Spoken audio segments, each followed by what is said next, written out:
भारतीय कालगणना ने एक एक सेकंड है उसका करोड़वें हिस्से को भी मापा है। एक सेकंड का करोड़वां हिस्सा।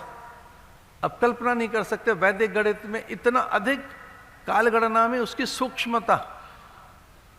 एक सेकंड का करोड़वां हिस्सा वैदिक गणित ने नाप लिया है।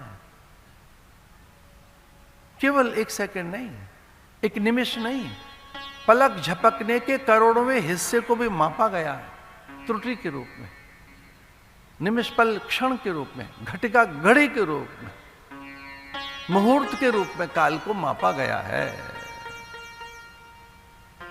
लेकिन पता है क्या है कि वो उस महाकाल में ही ठहर जाता है।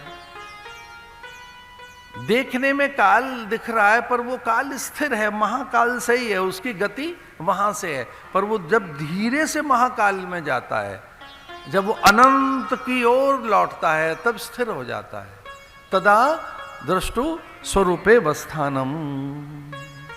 जैसे आप अपने आप में लौटोगे, मूल में लौटोगे, अपने अस्तित्व में लौटोगे, अपनी निजता, अपनी सत्ता में लौटोगे, अपने स्वभाव में, अपने आप में, तो सब चीजें स्थिर हो जाएंगी। आप इनके साक्षी बन जाएंगे, आप इनके साक्षी बन जाएंगे।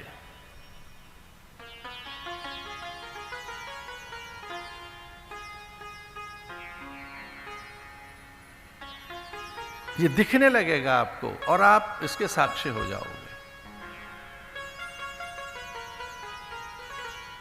तदा दृष्टु स्वरूपे वस्थानम। जब दृष्टा अपने स्वरूप में लौटता है तो इन सबको देखने लगता है, इन सबका साक्षी बन जाता है, इन सबका साक्षी।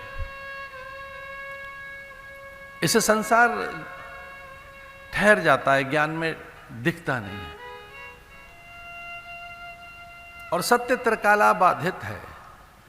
जो सदा रहता है उसे सत्य कहते हैं, और जो कभी नहीं रहता वो असत्य है। झूठ के कोई पैर नहीं होते, झूठ रहता नहीं है, झूठ होता नहीं है, दिखता है बस। बदलती चीजें हैं और वो बदल रही हैं तो मिथ्या है, माया है। माया संस्कृत भाषा का शब्द है जिसका अर्थ है नहीं है,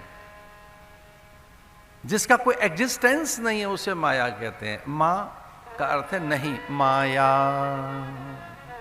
जो नहीं है।